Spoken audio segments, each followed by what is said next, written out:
नमस्कार मित्रांनो. तर आज मी सांगणार आहे तुम्हाला मॅथ्स, रिझनिंग आणि मराठीची माझी स्ट्रॅटेजी. मी काय काय करणार आहे मॅथ्स, रिझनिंग आणि मराठीमध्ये. मॅथ्स, रिझनिंग आणि मराठी. मॅथ्समध्ये आता IBPS एक्झाम घेणार आहे. तर बँकिंगमध्ये जे विचारतात तेच याला पण विचारण्याची शक्यता आहे असं मला वाटतंय. म्हणून मी बँकिंगमध्ये जे विचारतील यूट्यूबमध्ये भरपूर अवेलेबल आहे IBPS पॅटर्ननुसार मॅथ्सचे क्वेश्चन, त्यानुसारच मी मॅथ्सचे करणार आहे.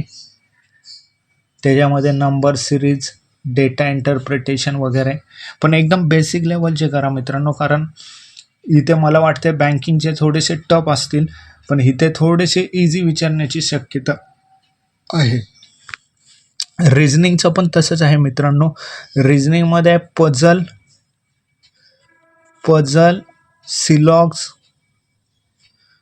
आणि सिटिंग अरेंजमेंट, डायरेक्शन, भरपूर चॅप्टर आहेत मित्रांनो याच्यामध्ये. IBPSच्या एक्झाममध्ये जे येतात ते यूट्यूबला एकदा सर्च करा तुम्ही, त्यानुसार हे सगळ्यांचं एकदा म्हणजे बघून जावा, कारण कुठल्याही विचारू शकतात. भरपूर प्रकार आहेत IBPS पॅटर्ननुसार, पण याच्यात पझल आणि सिटिंग अरेंजमेंट तर विचारणारच आहेत, 100% आहे याचे. सिलॉक्स काय माहीत नाही, पण डायरेक्शन अँड डिस्टन्सवर पण येऊ शकतात. अजून भरपूर चॅप्टर आहेत. इनइक्वेलिटी आहे, भरपूर असे चॅप्टर आहेत, ते बघून जावा मित्रांनो. आणि ह्याच्यात कसे 5-5 मार्काचे तुम्हाला सेट येऊ शकतात. अजून ते काय बोलतात, नातेसंबंध हे पण आहे, भरपूर आहे याच्यात. तर बघून जावा रिझनिंगचं. आणि मराठीमध्ये मी खरं सांगायला गेलं तर मी मराठीचं काहीच करणार नाही आहे. फक्त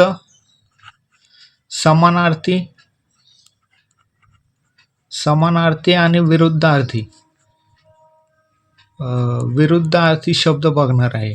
जे अवघड शब्द आहेत समानार्थी विरुद्धार्थी ते बघणार आहे, कारण याच्या अवघड एखादा शब्द आला आणि तो आला नाही तर आपले अर्धा मार्कासाठी क्वेश्चन आहे, तर अर्धा मार्क जाऊ शकतो. त्याबद्दल मराठीचे समानार्थी आणि विरुद्धार्थी हे मी एकदम बघणार आहे. जास्त मी व्याकरण करणार नाही याचं खोलात जाऊन.